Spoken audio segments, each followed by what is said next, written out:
I'm Elle. Ooh. Oh, all right. 30-minute half mile. That's really good, right? Yes. I thought maybe it was just her breathing from trying to touch her toes again, but convinced her out of it. 30-minute half mile. You're getting close. So close. Yes. No, you see, I figured out the trick to touching my toes is to bend my knees. I don't know why it's so hard. Everyone's complaining I can't touch my toes. Well, if you bend your knees, hello, it's so easy. Yes. People, they just don't think like you. That's, you know what, I don't like making any huge pronouncements, but I just think that if the world thought a little bit more like me, that the world would be a better place. Right, okay, so I think that's something to debate a different day, but that is an interesting idea that we're just going to put on the side right now. But speaking about people who see the world differently, that leads us into our book for today. My Lady Jane. Correct. Right? Okay, good. Just a little winded, so my brain's like, when your brain rattles around when you exercise, and you're like, does yours do that? No. Mine kind of. Oh.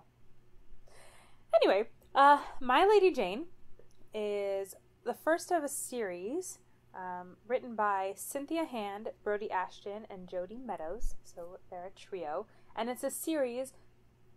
They are reimagining famous Janes in history and also not history, because one of them is Jane Eyre, and Jane Eyre is not a real person, but it's famous Janes as we know. So there's My Lady Jane, which is about Jane Grey, and then there's one about Jane Eyre, and then there's one about Calamity Jane. But we're just going to talk about My Lady Jane, which was the first one. And briefly, and of course we'll get into it more in depth, we gave it a 1 for violence, a 2 for language, and 3 for romance. So we were just counting up. We were just going 1, 2, 3. Yeah. So the basic story, it's set during the reign of King Edward, of the Tudor family in English history. If you're familiar with the Tudor family, you probably know King Henry. He would eat giant turkey legs and killed a lot of his wives. That seems to be what people know. And Queen Elizabeth, the first one. Anyway, so Edward is the king, and he's dying. And then his cousin is Jane, and she's supposed to be married off to someone, but the person that she's supposed to be married off to is called an Ethion? We have no idea how to pronounce it. Yeah. It has one of those weird, probably Irish letters and like 3 vowels in a row, so not really something that we're used to saying. Anyway, but something like that. Ethion. And basically, he is half horse. Not half horse, half human like a centaur, but sometimes he's a horse, and sometimes he's a person like the Swan Princess. Anyway, so it's reimagining what really happened with Jane Grey, because in real life she got married and was queen for 9 days and then was beheaded, which actually could make for a really interesting story, and I'm sure there are books about that and movies. But they reimagine it. They add in the mystery or the magic and the fantasy and conspiracy theories and plots and teens, and it's all very exciting and also because fun. Right, and also because Edward was king for not a minute, but almost a minute, because he was very sickly.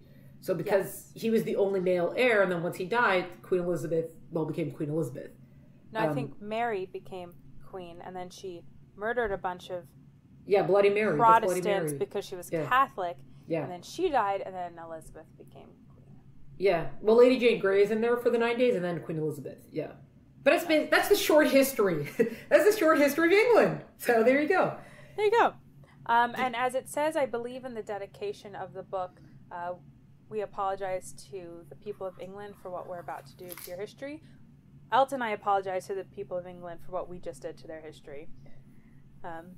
So it was something like that, but if you really want to know, you should probably read an actual book, or at least go on Wikipedia. They know slightly more than we do, very slightly. But it's kind of a modified apology, because we also altered their history when the United States became the United States and broke away from England, and that we don't apologize for. Just saying. But Hashtag not sorry. Usually I don't necessarily read. Well, it's like a 50-50 if I read a book like this, because one hand, I love historical fiction, and there's never enough of it. But on the other hand, you could tell that the romance element was going to be kind of strong in it, and that's not usually a draw for me. But one thing that I did enjoy a lot about this book is that the tone was just so much fun. Like, they really came at this of like, okay, it's like almost like a big confetti party. That's what it almost felt like. Like, okay, we have this character, this character, this character. What should we do then? Okay, confetti party. Let's do whatever we want. So that was definitely a great part of it. Kind of as a side note, that's also the drawback of like the next two books. I read the second book, which is My Plain Jane, which is about Jane Eyre. That one, what they actually did, just to go on this tangent a little bit, they say what we all think, that it's a little creepy, Jane Eyre and Mr. Rochester, because he's like a bazillion years old and she's like really young. So they make up this whole thing about how Jane is under this like spell that makes her attracted to him. And they have to like, when they break the spell, then she realizes like, oh, you're too old for me. Like, and that. So they kind of, that was actually the one good thing that they did. And like the wife is not really crazy, but the wife was also under a spell and the wife is now normal. So he could go live with his wife and Jane could go now lead a different life. So it's much better in that regard, that it takes that creepiness. They kind of like try to explain that creepiness. So that works. Then their third one with My Calamity Jane, it didn't, that one they got, because one of the things that the authors do is they insert themselves into the book. So like they'll give commentary like, dear readers, here's where we're at right now. And they'll do stuff like that. I didn't finish My Calamity Jane. I started reading it and then I was just done. And I saw in reviews that I found the reviews that agreed with me that the authors kind of get like a little preachy, a little bit too much preachy. You have a little bit in this book, but they kind of build it, but it gets like a little bit. It's a little bit. They went a little bit overboard in My Calamity Jane, and they're actually coming up with a Mary series next, like My Typhoid Mary, My This Mary, whatever. I don't know, whatever Marys they're choosing, whatever it is. And I'm not even, as much as I enjoyed this first book, I would not even go there. It's enough. And then anybody who cares about these things, My Calamity Jane, they make Calamity Jane is she's lesbian, so that's something. They have like another because they do Annie, from Annie Get Your Gun, so she's in there and she's got her husband Frank, whatever, so that happens. But anyways, back to My Lady Jane. So violence has a one because there is a lot of war talk and soldiers and stuff like that going on. People are running away and they're poofing into animals and there's all these things are going on. We do have the idea, I think, of like the Bloody Mary kind of reign without actually like seeing anything too vivid. So that is like that. Language is a two because Mary, it turns out, also has these magic abilities, but she turns into a donkey, and then they use the word ass to describe her. But I know I'm clutching my pearls. So many pearl clutching moments. So they do use it in, I said like the biblical definition. They do use it like that, but you could tell that they're also trying to be kind of like snarky with it. And then romance is a three because there does end up being like a lot of kissing in this, and then they do also like imply people sleeping together and stuff like that. So that's why romance is a three. Yeah. I just about like being preachy and stuff. Just so everyone's clear, authors can do whatever they want. If an author wants to use their forum or their platform as an author to preach to teens, that's their prerogative. Or their platform. Thank you. It's just that that's not really our thing, what we're looking for in books that we read or movies that we see or the musicals that we talk about, as opposed to some books that at least make you think. It's different if an author makes you think. We talked about Neil Shusterman on a previous episode, and he talks about big themes, but he makes you think. He provides characters of differing viewpoints, and the characters of differing viewpoints are equal. It's not like one character with one viewpoint is fully formed and you truly understand where they're coming from. The other person is just a caricature. On both sides of an issue, people are fully rounded, so you can see that there can be good and bad people who have all sorts of opinions. Yeah, you never feel like he's hitting you over the head with stuff.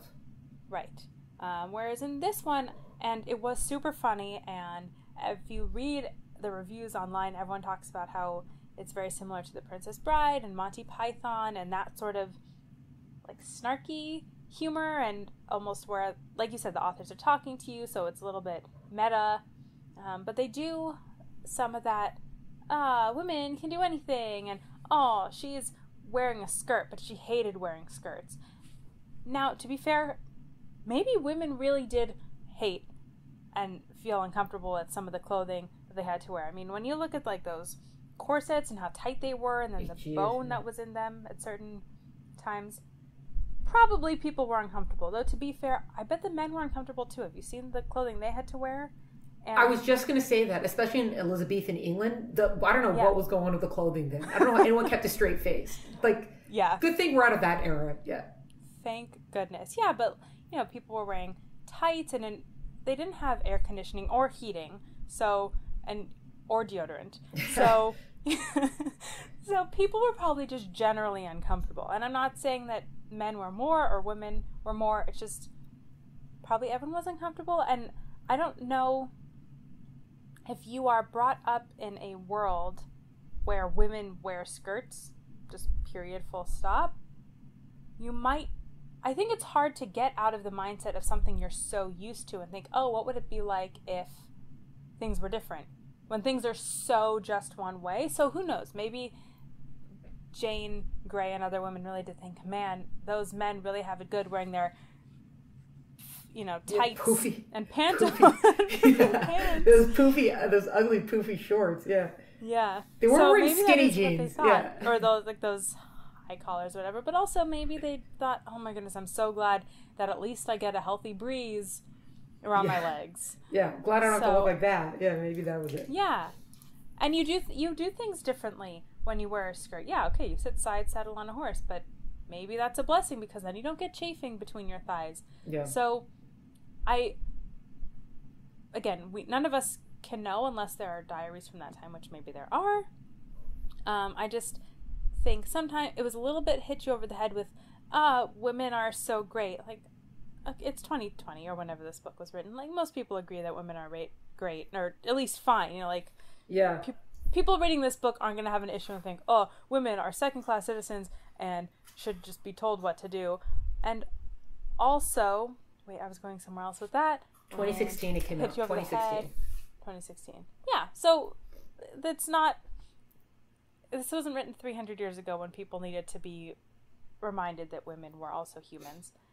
And by the way, I don't know that they needed to be reminded of that 300 years ago either, but that's probably a separate situation or separate discussion.